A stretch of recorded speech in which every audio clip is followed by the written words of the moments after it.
Hello, everyone, and welcome back to another Friends of Intelligent Democracy candidate Q&A. I'm Charlie Panfield, the Executive Director of Friends of Intelligent Democracy, and tonight we are joined by Tedra Cobb, the Democratic nominee for New York's 21st District. We're really excited to have here tonight. She's another one of our endorsed candidates and one of the people that is going to flip a seat blue in November and expand the House majority. I'm going to read a short intro for Tedra real quick, and then she's going to tell us a little bit about herself. Tedra Cobb has lived in northern New York for over 30 years, where she married her husband Scott and raised two children. Much of her work has focused on improving access to quality healthcare. After graduating from SUNY Potsdam in 1989, she worked at Riverview Correctional Facility as a Spanish-speaking corrections counselor and became a volunteer firefighter. She then worked for North Country AIDS Outreach, providing HIV/AIDS testing and education in rural communities. In 1999, she started a community health agency through the St. Lawrence Health Initiative to provide access to critical health screenings and treatment. I think everyone's here. Okay. Okay, I think we're still live. Okay. In 1990, and so she grew the organization during her time there, securing hundreds of thousands of dollars in funding, expanding access to healthcare for thousands of northern New Yorkers. Healthcare is a passion for Tedra, not only because she has spent a large portion of her career working on expanding access to healthcare, because it is deeply personal. Her daughter Ada had to have emergency back surgery at a young age. Fortunately, Ada was covered by her health insurance and had access to the best doctors and best hospitals. Now Tedra is running for Congress because Elise Stefanik has repeatedly voted against the interests of northern New Yorkers and Americans by voting to kick millions off their health insurance in the middle of a pandemic, to raise the cost of prescription drugs, and to allow insurance companies to discriminate against those like Ada who have pre-existing conditions. Thank you so much, Tedra, for being with us tonight. Why don't you start by telling us a little bit about yourself? Yes, well, thank you for the introduction. I don't think you left any stone unturned. I usually like to start by asking people a question. So first, I want to say thank you. Thank you for letting me be here. It's always an honor to be able to talk to more people, and it's an honor to have your endorsement. So I'm going to start with thank yous. My staff I always say you can never say thank you enough. And usually I say you can never hug people enough, but I'm not allowed to hug people with COVID. So I have to just do virtual hugs. So let me tell you a little bit about how I got here, and then I would be so happy to answer your questions. But I like to start out with a question. But I can't see anybody, but I know I'm going to feel your response. Raise your hand if you think Washington is working just the way it ought to right now. I know nobody's raising their hand. Go ahead and raise your hand if you think it's not working the way it ought to and you're not getting what you want. Right. So here's the question. If we keep sending the same people back, won't we keep getting the same results? I think so too, and that's why I'm running for Congress. As you said, I've spent 30 years working in northern New York and with northern New York families to make our lives better. And right now, Washington is dysfunctional, and it's not helping our families and our region, and Elise Stefanik is part of the problem. New York 21 isn't just some area on a map for me. I didn't just choose this place. I graduated from SUNY Potsdam, married my husband Scott, and together we raised our two children in Canton. I started my career or my life as in public service as a volunteer firefighter.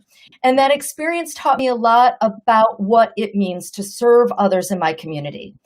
When an alarm went off, we didn't stop to ask whether it was a Democrat or Republican in a house. We just put the fire out because that's the way it should work. I started a community health agency, as you said, with other dedicated health professionals.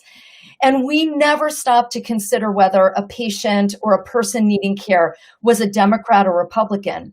We just provided the care they need because that's the way it should work. I served for 8 years on the St. Lawrence County Legislature, and we were able to pass a tough ethics law. We lowered the cost of prescription drugs. We helped seniors with home heating assistance. And although I had my disagreements with colleagues on both sides of the aisle, we were able to put disagreement aside and we solved problems for our community because that's the way it should work. That's not how it's working in Washington right now. And Elise Stefanik is an example of why it's not working. You talked about my daughter, Ada. So in 2010, I was done in the legislature, and I never thought I would run for office again. So fast forward to 2015.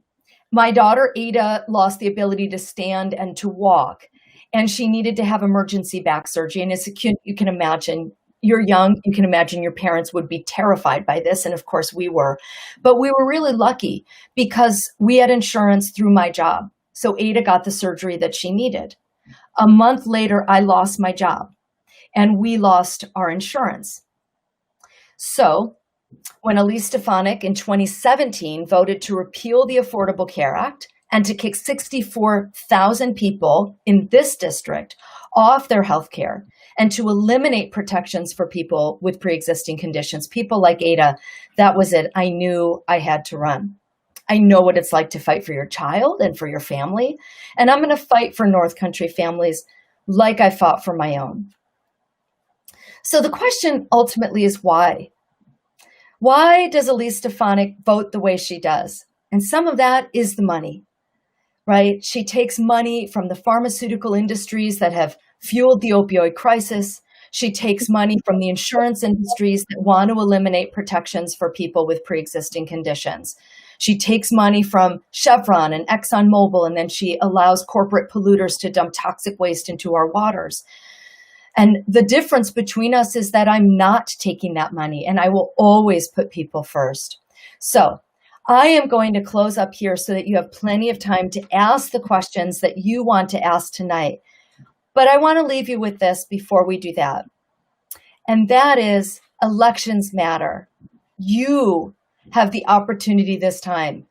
Well, you always have the opportunity. We always have the opportunity to change the course of this country. And I have never seen so many young people, and my kids are your kids' age. My son's 24, my daughter's 22. I have never seen them fired up. And let me tell you, they've been involved in politics because I've dragged them along with me since they were wee kids. But I've never seen them so engaged and to say, you know, we have got to change the course of this country. And if every one of Gen Zs and millennials votes, there is no way that the Democrats won't win. The numbers are on your side. I just want to put that out there. So elections matter. I need you. We need you. And now I'll let you guys ask me questions so I have plenty of time for you. Well, thank you so much. And just on your point, you're one of, we've done a bunch of these events, and over half of our candidates, when we ask them, why did you run? It's been healthcare. And I think that, regardless of what side of the aisle you're on, if half the candidates that are running because of issues in our healthcare system, it's obvious that there's a problem. And, we need to fix it. And the fix isn't throwing everyone out. But yeah, no, and as someone also as myself who lives with a pre-existing condition, the idea that one little thing that barely affects my life disqualifies me from the same care other people get makes absolutely zero sense. And I just don't think it's common sense to anyone. Think about all your friends. Maybe they have asthma or diabetes or, a hearing impairment, or, any number of things, right? We can, even at your age, like you've said, something that sometimes kids have cancer that they've recovered from, but now forever, insurance is just going to be far too expensive for you to have. That's what these guys are doing. That's what it means. And everybody your age and everybody my age, we understand. I'm in my 50s, right? Everybody my age and older, we understand what a pre-existing condition is because of our parents or we're taking care of our children. But a lot of kids your age are starting to get like, oh, I never thought that my asthma was a pre-existing condition. Yeah. Exactly. And I think too, with the COVID-19 pandemic, 7 million Americans now have a new pre-existing condition.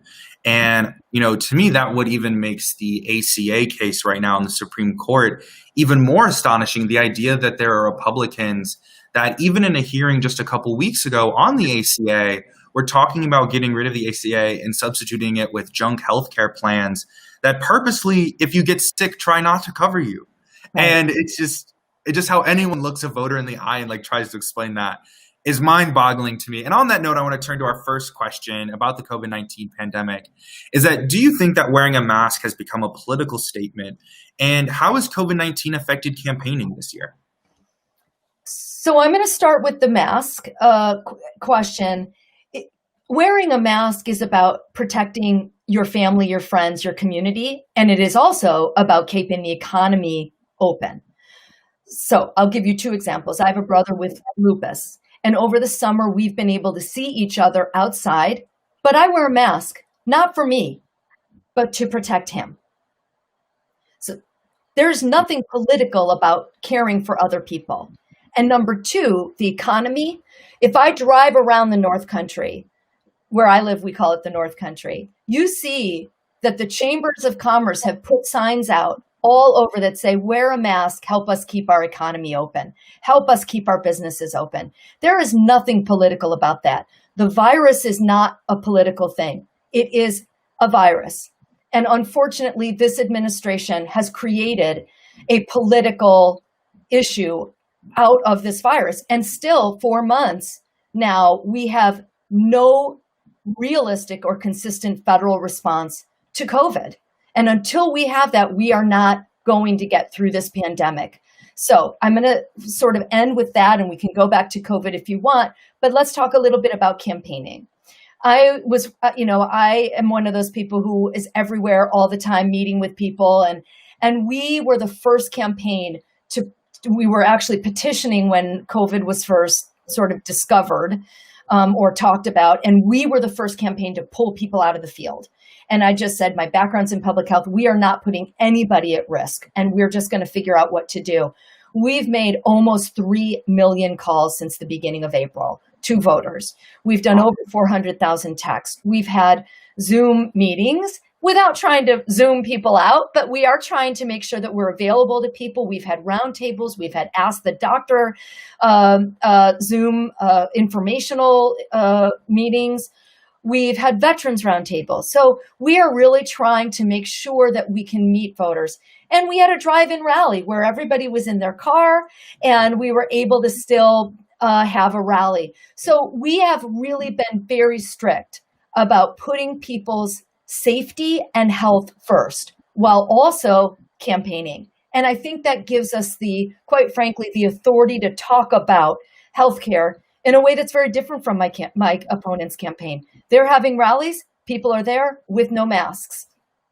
And that is potentially unsafe, right? And we know that. And so I'm not going to put people in any kind of situation where they would be at risk. Well, first, thank you. That's different from a lot of campaigns that we've seen. And even, the president over the weekend was in the hospital with COVID. And I think which is extremely unfortunate in itself. Anyone getting COVID is bad. But was also unfortunate is how he has made it seem like his diagnosis barely affected him.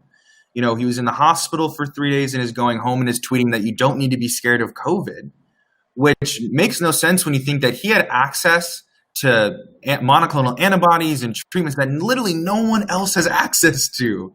And even before you talk about the insurance problem, and I bet that he's back out on the trail without a mask in a week or so. And it's just, you can talk about politics, but you can also talk about safety like you have, and it's just unsafe by any standard. Well, I think what's important to me is to first and foremost wish the president and the first lady and all of the people who've been infected from their event a speedy recovery. Exactly. Along with the over 6 million people who've been infected by the virus, but also remembering and honoring the over 216,000. I don't think I looked today at the number. Yeah. 216,000 people have lost their lives. That's someone's grandma or parent or child or sibling or best friend. These are lost lives. And I think we need to pause and really think about that and just the depth and the breadth of how quickly we got into this situation. And again, there is no realistic or consistent federal response to help us get through this. And until that happens, until we have any leadership, And this is why we're voting in November. We need Yes, ma'am. new leadership. Yeah, exactly. Even, Trump's not even listening to his own CDC director, which is like, again, like, it's just mind boggling that like it makes no sense. And on the same kind of healthcare vein, talking about when you win in November, on your campaign's website, you've made a clear pledge to enact healthcare solutions that actually work for your constituents. In Congress, how do you plan to fight for those solutions? So I have been doing healthcare work for over 30 years. I started my career really in healthcare, and I've served on lots of boards. And the agency that I started was before the Affordable Care Act. So we were offering care to people who were uninsured or underinsured. So the Affordable Care Act has certainly expanded access. I think the best way forward is a Medicare public option. And a Medicare public option, simply put, is this. If you want to buy into Medicare, you were able to do that. If you don't want to buy into Medicare, if you have healthcare through a job or through a union, you can keep what you have. It really is about choice. It's about expanding, and it is also about choice. Beyond that, I'm going to say a couple other things about healthcare. We know that a lot of insurance companies will cover a broken arm, but they won't cover mental health, or they won't cover substance abuse disorder. They're supposed to by law, but they're not. And so I'm going to fight like heck to make sure that insurance companies are covering us as whole people, whether it's people who suffer some sort of a mental health issue or a substance use disorder, and make sure that we have treatment and health navigators. Elise Stefanik voted in May of 2019 against counselors. Basically, they call them health navigators, but they're basically counselors to help people seeking addiction treatment services. In May of 2019, she voted against them. And then she lied. She lied to the press, and she lied in a town hall to her own constituents about her vote. She has taken over $105,000 from the opioid manufacturers and distributors. And then she voted against health navigators for people who were seeking addiction treatment services. This is why Elise Stefanik does not deserve to be in office. No, exactly. And it's just, wow, that's just can't wrap your mind around some of these things, especially, our organization also supports a public health option, because even like where I go to school, our college offers health insurance to students who don't have it. And it's like, those options need to be there. I think that, the Democratic Party is the party of choice, and we need to have choice in our healthcare, choice, whether it's when you're talking about reproductive rights as well, and just making sure that everyone has an option that works for them. And so my last question before I turn it over to Alex is, obviously America is in a very hard place right now in terms of the economy.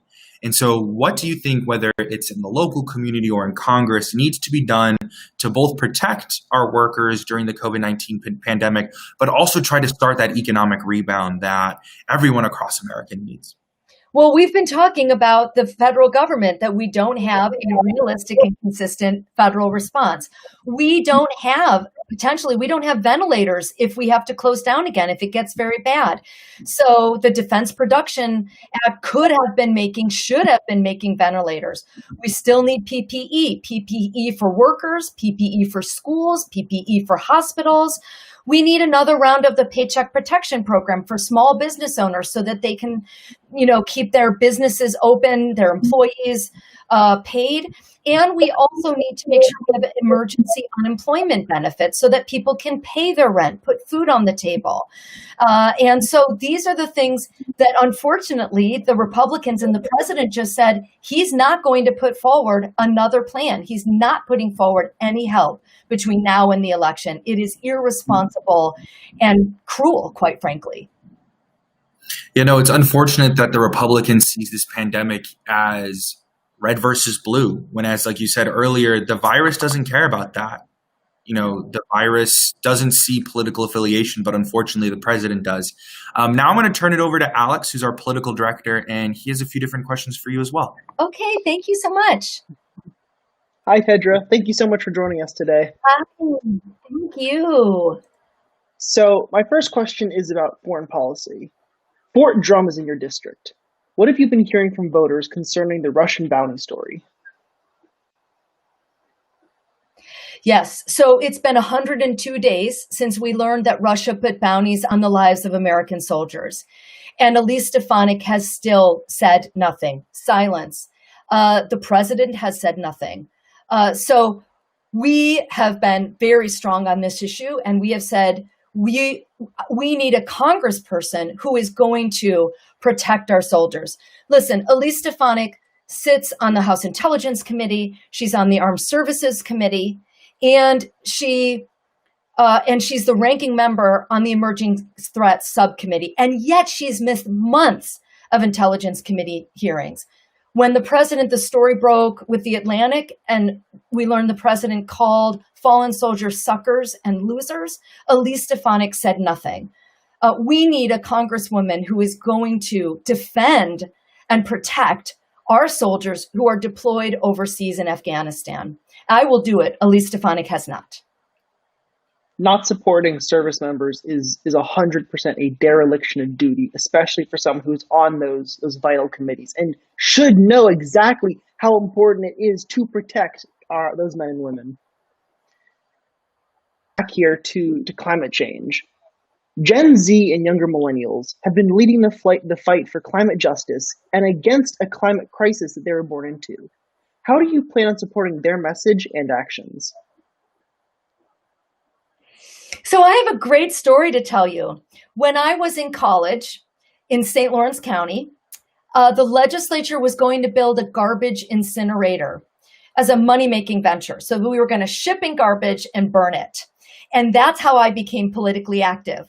I started going to meetings to learn about the incinerator and then, of course, to fight the incinerator.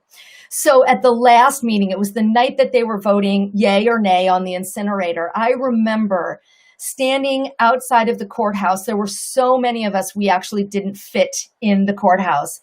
And so the legislators came out one by one to address us. And one of the legislators looked at the audience and he turned his back. And I thought two things. You do not deserve to be there, and I'm going to run for office. And I did. 10 years later, I ran to be a county legislator. So fun fact, my husband and I lived off the grid for 11 years. I've had solar on my house since 1993. I have a Volt. My next car is going to be 100% 100% electric. And I try to live my environmental values. And that's what's important to me. Because when I'm talking to you, I want you to know I'm not going to get to Congress and say, yes, I care about the environment as if it's a talking point, but rather I try to live my environmental values every single day. So you know you will have a fierce advocate. I believe in science. I believe in science-based decision-making. We need to fully fund the EPA. We need to pass the Scientific Integrity Act. We need to defund, we need to take away the subsidies for fossil fuels and the fossil fuel industry. And we need to make sure that we have clean air and clean water for you and for future generations. I'm going to be a fierce advocate for that. Well, that's fantastic to hear, Tedra. I'm in San Francisco right now, so I have luckily not been. The wildfires have not hit the city itself, but there have been some truly terrifying, smoky days where the sun was blotted out, and you know it's so important, I think, for my generation that there are fighters like you in Congress who are gonna make our air breathable again. And, I think climate change is one of those issues that truly affects everyone across America, whether it be wildfires, hurricanes, tornadoes, whatever it may be. That is a universal issue. So shifting. It isn't, when you think about, yeah. Oh, I just want to follow up. Sorry, yeah. You're breathing that pollution. It is air pollution. It is going to cause asthma. It can cause permanent damage. And this is where it's the connection between the environment and health. We can't decouple it. It is together. We have to realize that the environment, clean air and clean water have to do with our economy, certainly. Where I live, tourism economy, right? It's the mountains, it's the lakes and rivers, farming, right? It's our well-being and it's tied to our economy. but it's also just the health of who we are and our future. So I thank you for that question. And boy, we need to get change because we need to get to work.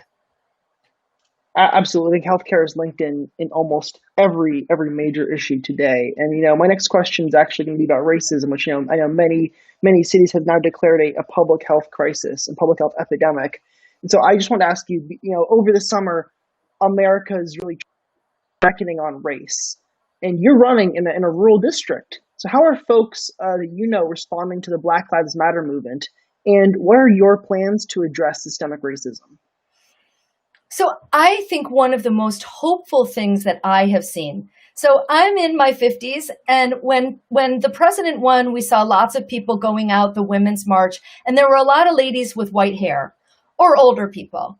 When I went to the NAACP and Black Lives Matter march in Glens Falls, which is one of the larger cities here, I was amazed at how many young people were there. And that's what gives me hope.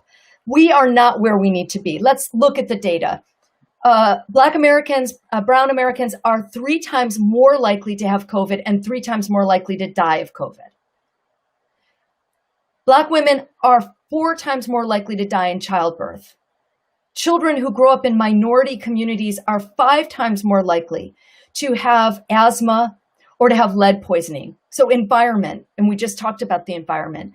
So if we say Black Lives Matter, then the quality of life must matter as well. That's the kind of commitment that we need. So it's racial justice, but it is also about healthcare and economic justice and education and all of those things that we've got to make sure that we are fighting for equality for everyone. And I feel hopeful because of your generation, actually, to tell you the truth, because when I look around and I see people out, I mean, it is an amazing thing in this district, how many people have been on the streets and marching. But also, I live in a district, where we do work side by side with our police officers. My daughter's basketball coach was a police officer, right? They work during the day and then they coach, or they are referees at night. So it's not like an either or. There's no division here. We just need to start solving these problems and stop pointing fingers and make sure that we make the change that we need, again, to keep people safe and make sure that we're all equal. Absolutely. Thank you so much, Tedra. So next I want to introduce Helena, our Deputy Political Director, is going to be asking the next set of questions. Hello. Thank you. I'm so happy I get to ask you some questions. So my first one is, with large gaps in inequity and access to higher education, how will you work to ensure that all students from kindergarten through college will have access to affordable and quality education? So the first thing is to get rid of Betsy DeVos. Yeah, absolutely. I couldn't agree with you more on that one. We need somebody who actually is a teacher and has a history of working with teachers in schools. So first and foremost, it really is about leadership and making sure that people who have that experience are leading us. Universal pre-K. We have got to invest in universal pre-K. We really need to make sure that Head Start programs are funded so that children have early education, early nurturing, and that families are supported, especially low-income families. We need to invest in schools. I mean, I think one thing that COVID has shown us is sort of the disparity between the wealthy districts and those that are lower income, kids who have access to the internet and don't have access to the internet. And one of the things certainly in a rural district is we get farther and farther behind because we still don't have the infrastructure that we need. A lot of kids came home from colleges and had a hard time doing their college work at home. A lot of businesses, I mean, this gets to even small businesses and entrepreneurs, had a hard time working from home. Right. So it really is about early childhood education, funding our schools, funding programs, whether it's apprenticeship programs for kids who want to do plumbing or solar installation or mechanics. I was talking to a friend of mine who actually worked for a car dealership, and he said, I have a Volt. I mentioned that earlier. And not everybody can work on the Volt because there's a computer. And so you need to be trained, specially trained. So the jobs of yesterday are not the jobs of the future, which means we need to invest in those jobs. And then beyond that, quite frankly, if for those kids who want to go to college, I have 9 adopted siblings. My mom went to college when I went to college, and there were 4 of us in college at the same time. I would not have been able to go to college without financial aid. And quite frankly, without working all the way. I had a paper route from the time I was in 6th grade till I went to college, and I had a nighttime job. But here's the difference between then and now. Financial aid was actually financial aid and not a loan. And I can get a car loan for about 3%. When a college loan is somewhere between 6 and 11%, it is absolutely morally wrong. We have got to just change this system. And the only way to do that is change the people in Washington. Right. I couldn't agree with you more. And I think there are a lot of conversations today about how education doesn't just need to be preparing you for college, and apprenticeship programs and on-the-job training is preparing the new workforce for working in a new 21st century economy. So I couldn't agree with you more on that point. So my next question is, in Congress, what will you do to protect the rights of marginalized groups in New York's 21st district and beyond? Well, this is a values question. Really, it's right. Do we care? And will we fight to ensure that everyone is equal? I did HIV and AIDS work at a time where people were discriminated against. This was long, you don't remember these days, but your parents will. And it's important to talk to your parents about this because people lost their homes. They lost their jobs. Hospitals wouldn't treat them if they had HIV. And I was doing HIV work at that time. And so I, really saw firsthand what that was like and why we pass laws to protect people, whether it's gender or the Equality Act, to make sure that everybody is treated equally. And we've just talked about systemic racism.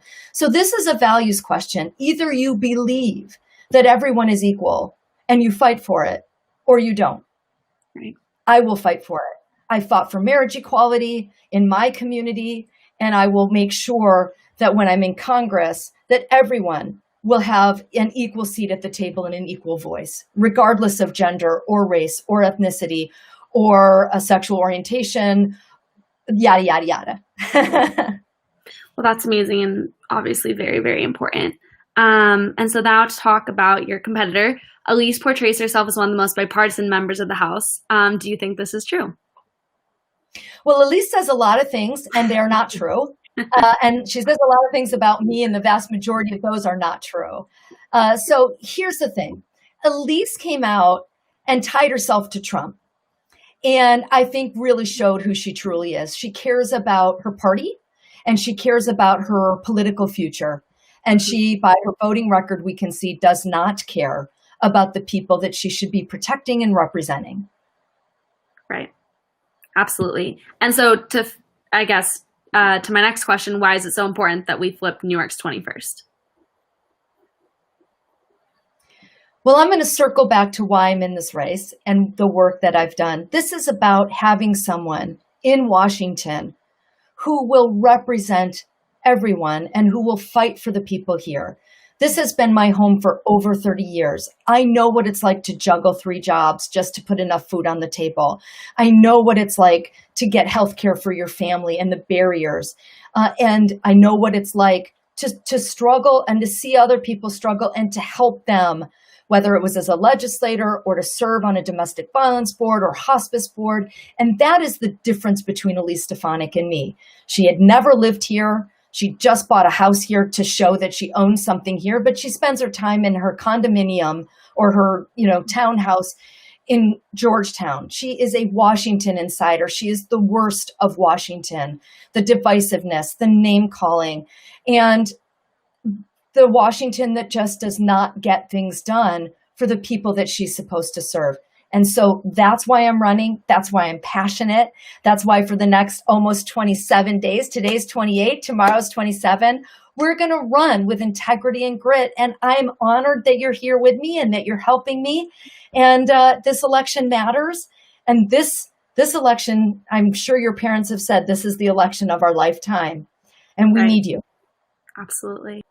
Great. Well, that was my last question. So thank you so much. Thank you. so much, Helena. Before we get moving on to the audience questions, I've sent the links in the chat so people can visit your website. They can sign up to help out, to volunteer. And we also sent out ActBlue link because campaigns cost a lot of money, and it's the people that should be funding campaigns. And actually, for our first question is going to be from the caucus chair of the National College Democrats of America Rural Caucus, Ben, who is our co-host for the evening. So I will play his question, and then we'll get started on the rest. Hi, Ms. Cobb. My name is Ben Parsons, and I'm the chair of the College Democrats of America Rural Caucus. Thank you for being with us tonight. My question for you is, how do you think, as Democrats, we can engage rural voters throughout the U.S.? Thank you. That is a fantastic question. I have had people say, well, the Democrats this or the Democrats that. Listen, I think started when I started talking about being a volunteer firefighter. What we need to do as Democrats is we need to be involved in our communities in volunteer capacities, and we need to run for office. Those are two things that we need to do, because then people know who we are and the depth of our commitment to our communities. The problem with Democrats is we sometimes say, and this even happened with me when I ran in my early 30s, well, it's a hard district. But that means that every time somebody says it's a hard district and then we don't run people, we can't win. If we don't run, we can't win. What I tried to do in 2019, when it was the off year, and again, there's never an off year, was to help down ballot people, to help people run for local office. So when I was sort of getting my campaign or keeping my campaign going, we tried to use our infrastructure and our volunteers to say, there's no rest, folks. It's 2019. There are local people running and they need your help. That's what we need to do as Democrats. We need to make sure that people know that we care about healthcare. We care about the economy. We are business owners. I own a business. My husband owns a business. So there's enough of Republicans saying we are the party of business. No, Democrats are the party of business as well. And we're the party of helping working Americans put food on the table and educate their children and lift us up in our economy. And that's what we have to keep talking about. Exactly. And I think, too, that not only can Democrats be the party of business, but the party of good business in terms of protecting our workers, paying them a fair wage, make sure they have health care, keeping them safe, especially during the pandemic. And I think just the idea that we should be treating workers as like numbers instead of people, to me, just isn't American, but also just doesn't support the values that our country was founded on. Well, these guys have chipped away at unions. They voted, Elise Stefanik's voted against a $15 minimum wage. Who votes against a $15 minimum wage other than someone who doesn't understand what it's like to live on less than $15 an hour? So really, we have to, as Democrats, right, we have to make sure that we are continuing to fight for labor, to fight for negotiating, being able to negotiate and healthcare and all of that. So I just think that we cannot ever cede any issue and say that's not our issue. Every issue is our issue, and we are right on those issues. Exactly. So for our next audience question, I'm going to bring in Bridget, who is on our campaigns team. Hi. Thank you so much for joining us tonight. So my question is breaking away from the issues for a little bit. So what is one thing you've been doing during COVID to stay positive, even when we are all apart? Oh, that's a beautiful question. I walk a lot. I find that for me, physical activity helps my brain, and it helps, of course, my mental attitude. So my brain in terms of thinking, and there's a lot of thinking to be done, but I do a lot of walking. Before COVID and before I was really exercising, really running and so busy, I like to go to the gym and I love to hit the heavy bag. So I think it's one of the most fun things I like to do. But I haven't been able to do that, certainly with COVID and with being so busy. So I really like to walk. And fun fact, I really love dancing. So, while I am cooking, I listen to music and I just really try to make sure that I'm taking a little bit of downtime because those are the things that keep me positive.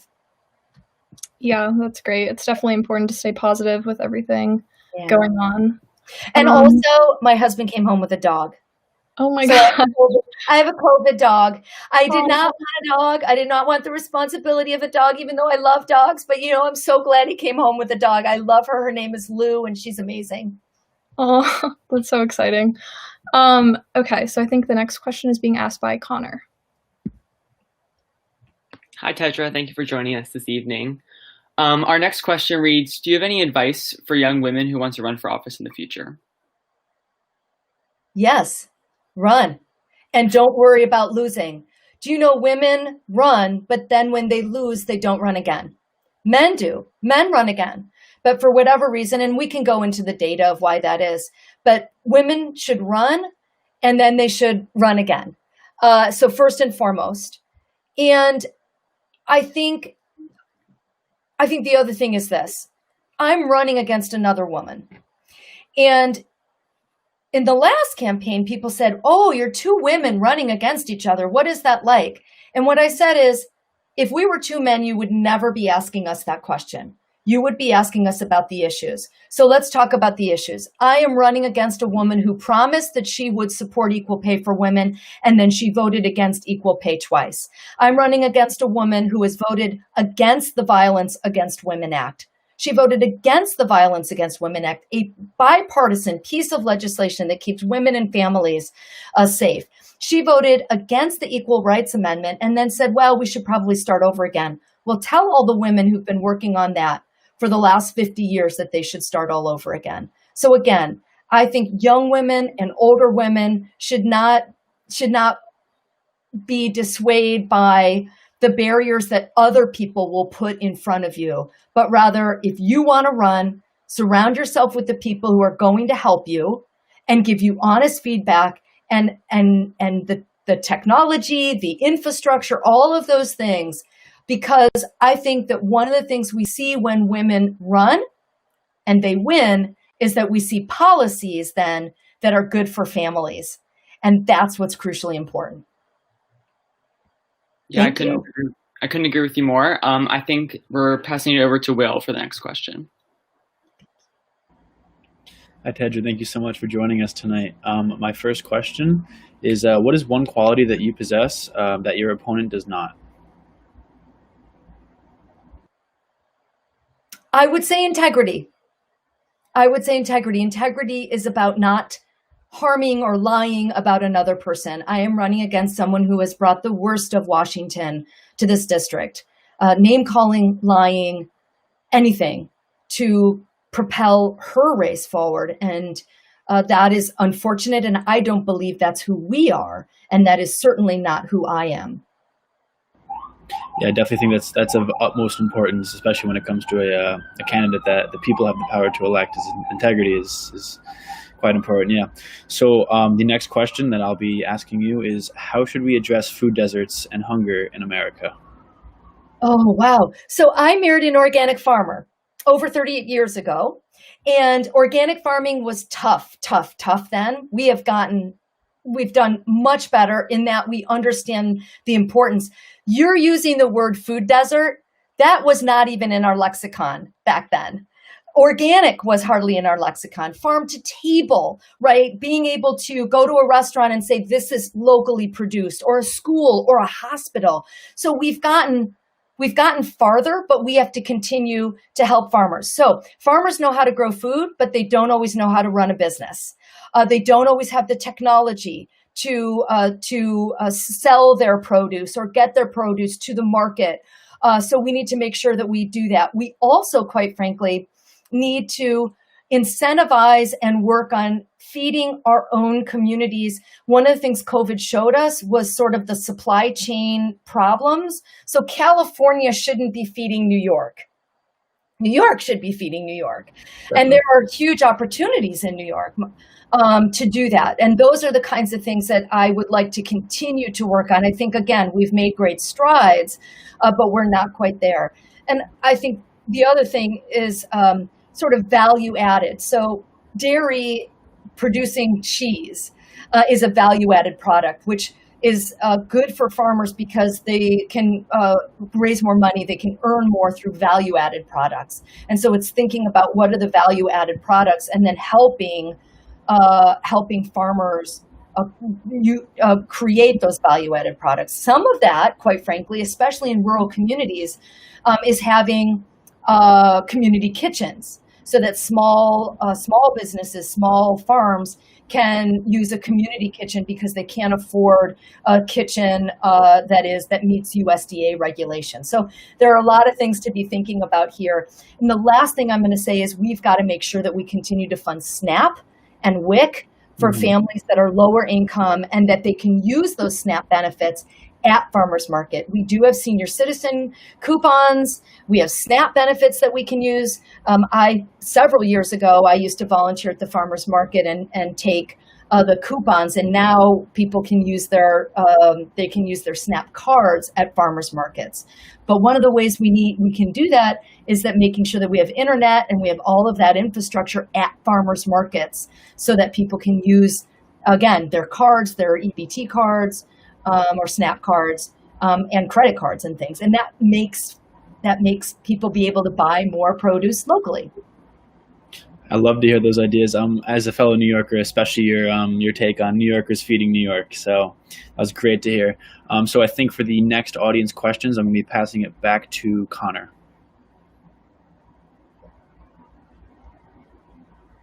Hi again. So I think this question is kind of out of clarification, but the audience asks, what is the state of your race in the 21st district? So we have 27 days tomorrow left, and we're in a great position. We are obviously doing field, so we've made almost 3 million calls. We've done almost 400,000, texts. That's where you all come in. We need volunteers. We need help. We're already doing GOP work. We're on TV. We're doing digital. So really, the race is in its final sprint, and this is where volunteers can help us get over this final hurdle. But we are in a great position, and I'm grateful for everyone who's gotten us here. And earlier somebody mentioned money. We are not taking corporate money. I have been endorsed by End Citizens United. It is really crucially important that we keep raising so we can still be on TV and do the digital and do all the calls.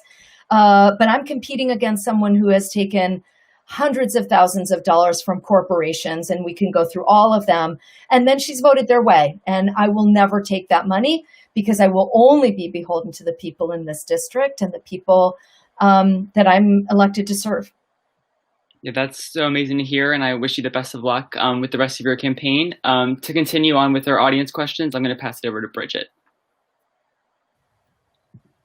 Hi. So my next question is, what are the best ways to help with your campaign?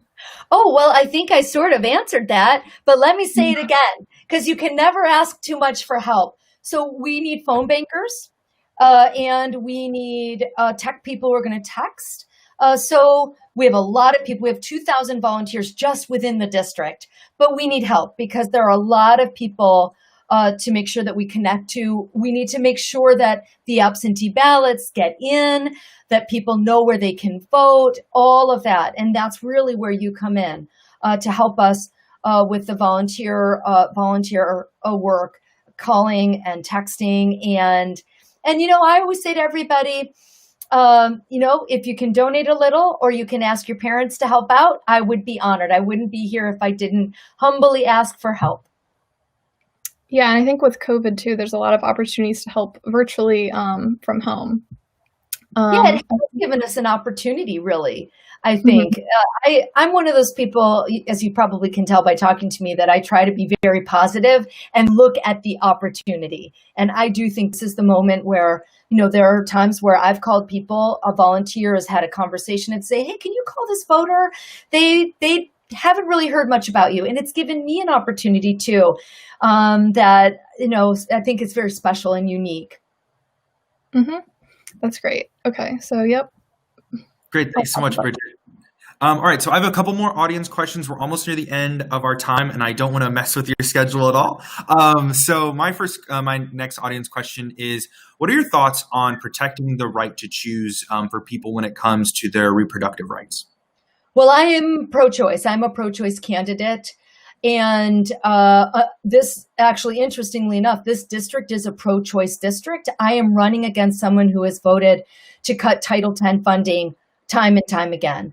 I spoke a little bit about, so I'll talk just for a moment about Planned Parenthood, because in this district, actually, Planned Parenthood, because sometimes people think about Planned Parenthood as the only with regard to choice.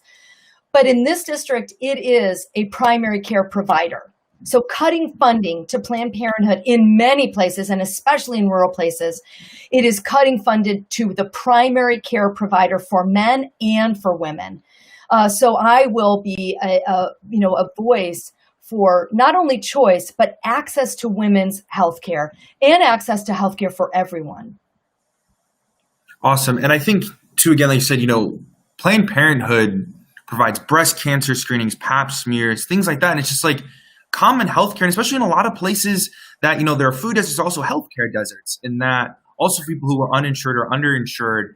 And again, I just think it's one of the new inhumane qualities of the Republican Party is just like not recognizing people as humans that need help sometimes. Not everyone, is perfect all the time. My next question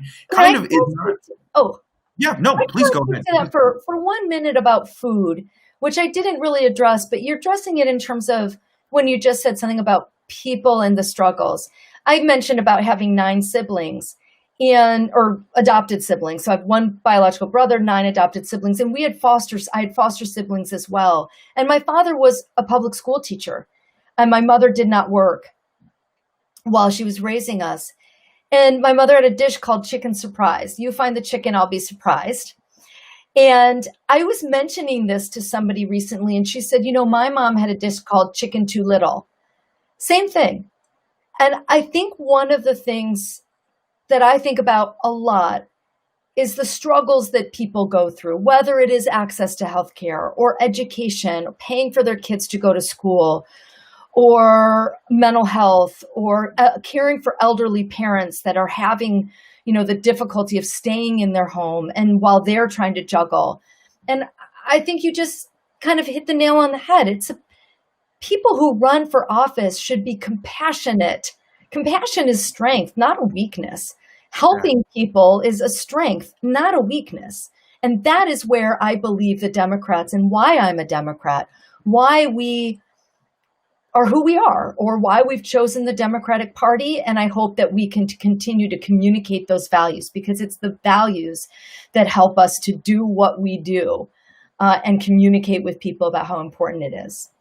Exactly. And before I move to the next question, you brought something that I like to say sometimes is that I think one of the reasons that my generation and Gen Z has been trending Democrat is almost because we support what I call kindergarten values, and the things that we learn in kindergarten, like caring for one another, sharing, being willing to help. Everything I learned in kindergarten, right? Exactly. So, yeah. Exactly. And it's just the idea that being opposed to those kind of ideas, like somehow makes you a radical, or, is like all those things. It's just like, no, like that is the basis for like what our society is meant to support. We're supposed to help each other, and that it's not 320 million people living in their own worlds. It's we live together. We see each other every day. That's been a little bit different during COVID, obviously.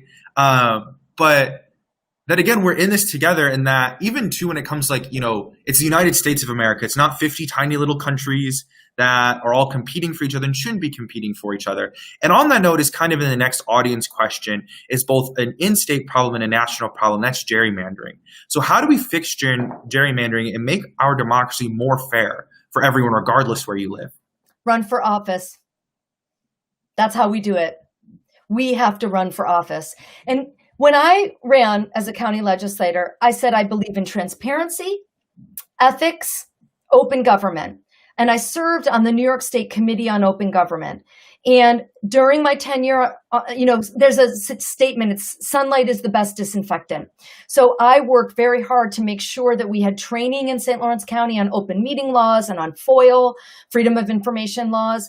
But I also led the process and charge for a new ethics law. So we need to run for office, and then we need to commit to the values that we said we would have. So if I say I'm going to run and we're going to not gerrymander, we need to make sure that we don't gerrymander. If I run and I say I'm not going to take corporate money, then when I get elected, I have to stick with that value. So those, to me, the only way to change gerrymandering is to make sure that we win, and then we say, what is the fair representation in these communities? And how does that map look? And work on making sure that map represents the communities. Exactly. I'm originally from Toledo, Ohio, which is near Ohio's 9th district, which Republicans in Ohio have gerrymandered to the point that there are some parts of the district along the northern coast of Ohio that are so thin you can hit a golf ball across it.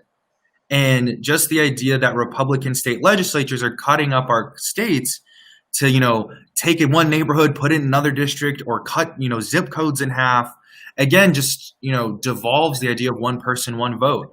Or I one time had someone ask me when I was going to college in Washington, where are you going to register to vote? As if, registering in one place, should change the voice that we have in, whether it's in Congress or in our local elections, which is just part of the problem. Go ahead. Well, I was going to say, my son went to college in a downstate, and he registered there because he wanted to be part of that community there. And so if, that is the point, you can register where you feel you are part of the community. So that's the nice thing about college students is you are part of the community. You are paying for food and for, you're part of, I believe, I was part of the community here. I told you about fighting an incinerator. This was my community and has been my community since college. But again, if we don't run for office, and then we can't win, and then we can't change the way things are done. So we have to run. And my goal is to win and to help all of you guys run and win. I wouldn't complain about that. All right. And then, so our last question, to wrap it up, is what is an experience meeting someone who lives in your district that is still on your mind, even after you've met them and talked to them? Somebody that is still on my mind. Well, some of those people I have met, and some of them I've spoken to on the phone. Early on when I was running, I spoke to a woman named Bonnie, and she just said, why would I vote for someone who voted to take health care away from my grandchild? That stuck with me. I was just here getting ready, and I'm in my sort of weird home office, and I have a picture of a young woman here, and her mother gave it to me. And it's a high school picture. And she said, please win. My daughter had cancer. And she said, a high school picture. My daughter had cancer and you need to win for her. It's lots of those experiences that I hear from people. People are hurting. And I think COVID has really shown us how important it is that we care for one another and that we put political division aside. And we need to get through this together. And that is my commitment. It has always been my commitment, but it is listening to people. And I will always do that. Awesome. Well, it's 7:29, and I just want to say thank you so much for your time tonight. Definitely one of our best guests so far, and I love the conversation we had tonight. And I also want to say thank you to everyone watching and is going to watch the archive stream as well. Remember, you can go to tedracobb.com to learn more about Tedra, sign up to volunteer, donate if you can afford it. And again, Tedra, I just want to say thank you so much. And my team and I definitely look forward to congratulating you when you win in November. Well, I want to say thank you. It's an honor. I'm grateful. Please stay safe and well as you finish your semester. Great. Thank you so much. And thank you to everyone. And have a nice night. And as Tedra said,